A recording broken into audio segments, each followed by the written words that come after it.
Student जब हम हमारे जितने भी कपड़े हैं वो सब एक ही ड्रॉअर में रखेंगे तो हमारा ड्रॉअर कितना मैसी लगेगा। इसलिए हम क्या करते हैं कि शर्ट पैंट या सॉक्स है तो उसके लिए अलग सेक्शंस बनाकर रखते हैं, तो हमारे जो कपड़े हैं वो वेल ऑर्गेनाइज लगेंगे। ऐसे ही अकाउंटेंसी में अगर हम सारे ट्रांजेक्शन एक ही जनरल एंट्री में लिखेंगे तो बहुत मैसी हो जाएगा। इसलिए हम क्या करते हैं कि कुछ ट्रांजेक्शन्स के लिए अलग से बुक क्रिएट करते हैं जिसको कहते हैं subsidiary books.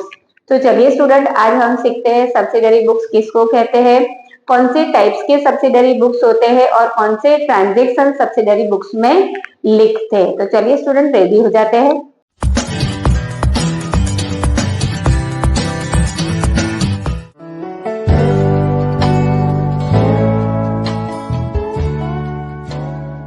Student, welcome back to the channel. Student, हमने आगे की वीडियो में जनरल एंट्री सीखी थी। जनरल एंट्री क्या है? तो general entry is a rough book. सारे ट्रांजेक्शन जो है हम जनरल एंट्री में लिखते हैं, बट जनरल एंट्री में ज्यादा ट्रांजेक्शन हम नहीं लिख सकेंगे। इसलिए हम क्या करेंगे, कुछ स्पेशल ट्रांजेक्शंस के लिए एक अलग से बुक क्रिएट करते हैं जिसको कहते हैं subsidiary books.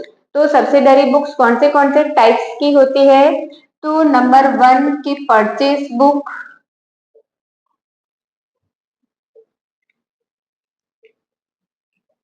Sales book, purchase return book,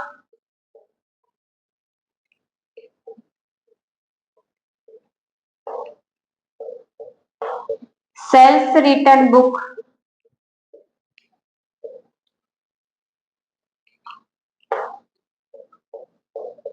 cash book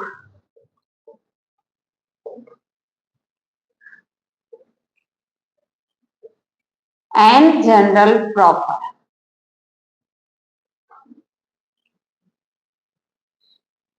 एक रह गया bills of exchange.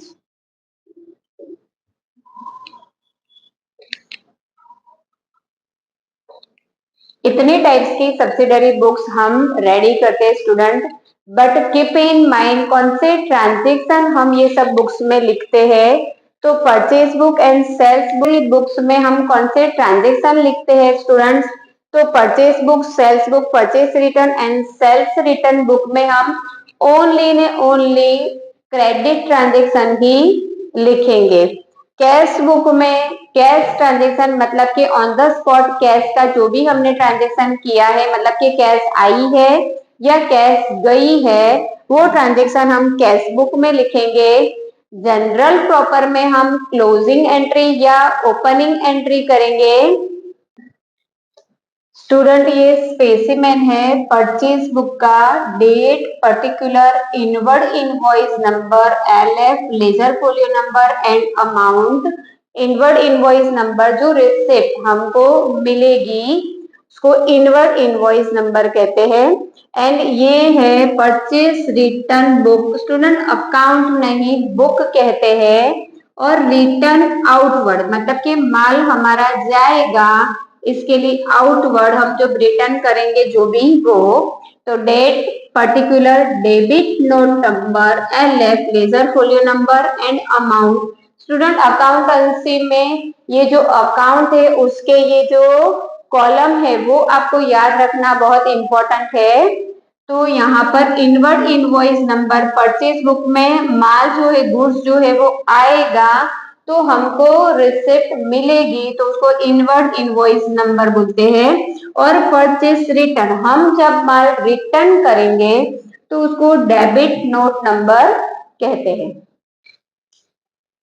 Sales book में date, particular, outward invoice number. Outward मतलब हम देंगे, हम रिसिप्ट किसी को देंगे इसलिए आउटवर्ड इनवॉइस नंबर। और LF, ledger folio number, amount. Self return, माल रिटर्न हमारे पास आएगा हमारे बिजनेस में तो इसीलिए उसको रिटर्न इनवर्ड कहते हैं। और जो हम को क्रेडिट नोट नंबर, तो date, particular, credit note number, ledger folio number and amount. And उसके बाद कैश बुक बनाएंगे हम। तो कैश बुक की हमारा स्पेसिमेन होगा date, particular, LF ledger folio number और अमाउंट। कैश बुक बोलो बैंक बुक बोलो दोनों सेम ही होती है, बट स्टूडेंट ये चारों बुक में purchase book, sales book, purchase return, sales return book में सिर्फ और सिर्फ हम क्रेडिट ट्रांजेक्शन लिखेंगे और कैश आई है या कैश गई है वो हम कैश बुक में लिखेंगे। सब्सिडरी बुक्स करने के टाइम पर स्टूडेंट क्या बात ध्यान में रखेंगे हम कि कौन सी एंट्रीज, कौन से ट्रांजेक्शन ऐसे है जो हम सब्सिडरी बुक्स में नहीं लिखेंगे। तो नंबर 1 कैश परचेज नहीं लिखेंगे, नंबर 2 कैश सेल्स नहीं लिखेंगे, नंबर 3 असेट अगर हमने परचेज की है तो वो ट्रांजेक्शन नहीं लिखने हैं, जैसे कि कोई बिल्डिंग खरीदी है, मशीनरी परचेज की है, फर्नीचर परचेज किया है, तो हम सब्सिडरी बुक में नहीं लिखेंगे। अगर ओनर का कोई पर्सनल एक्सपेंसेस है तो वो भी नहीं लिखेंगे।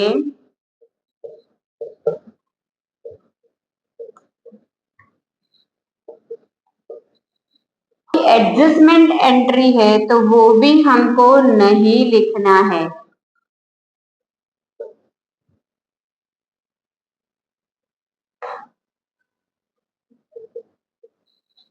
और मोस्ट इम्पोर्टेंटली अगर हाफ कैश है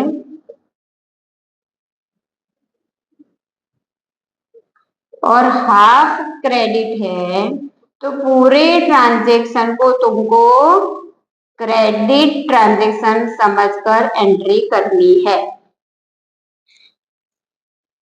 सब्सिडरी बुक्स करने के लिए ये पॉइंट्स मोस्ट इम्पोर्टेंट है स्टूडेंट। मैं रिपीट करती हूँ, कैश परचेज गुड्स का अगर कोई परचेज है तो कैश में है तो वो एंट्री हम सब्सिडरी बुक में नहीं करेंगे।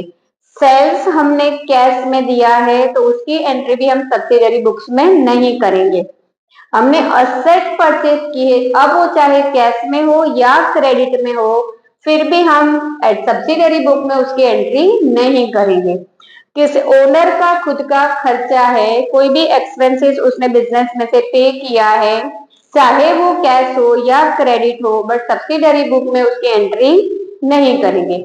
आपको सम में दिया है कोई तरह की एडजस्टमेंट एंट्री, तो एडजस्टमेंट एंट्री भी हम सब्सिडरी बुक में नहीं करेंगे। तो कौन सी एंट्री करेंगे, तो क्रेडिट एंट्री करेंगे, मतलब गुड्स का क्रेडिट परचेज या सेल्स हो वो। और कभी कभी सब में दिया होता है कि हाफ अमाउंट अभी पे किए और हाफ अमाउंट बाकी रखी है, तो वो एंट्री को हम वो ट्रांजेक्शन को पूरा क्रेडिट ट्रांजेक्शन समझकर पूरे क्रेडिट ट्रांजेक्शन की एंट्री परचेज बुक या सेल्स बुक में करेंगे। स्टूडेंट आगे की वीडियो में मैंने जनरल एंट्री का टॉपिक कवर किया था। आज की वीडियो में मैंने इंट्रोडक्शन ऑफ सब्सिडरी बुक इसलिए लिया है क्योंकि नेक्स्ट टॉपिक आपका सब्सिडरी बुक है, जब हम कर रहे हैं विकास असाइनमेंट 11th स्टैंडर्ड का, तो उसमें नेक्स्ट टॉपिक आपका सब्सिडरी बुक है, इसलिए मैंने आज introduction part of subsidiary book ले लिया है। नेक्स्ट वीडियो में स्टूडेंट हम सब्सिडरी बुक के ट्रांजेक्शन सॉल्व करेंगे और नेक्स्ट वीडियो में स्टूडेंट हम सब्सिडरी बुक के सम सॉल्व करेंगे। तो चलिए स्टूडेंट मिलते हैं नेक्स्ट वीडियो में, तब तक के लिए बाय।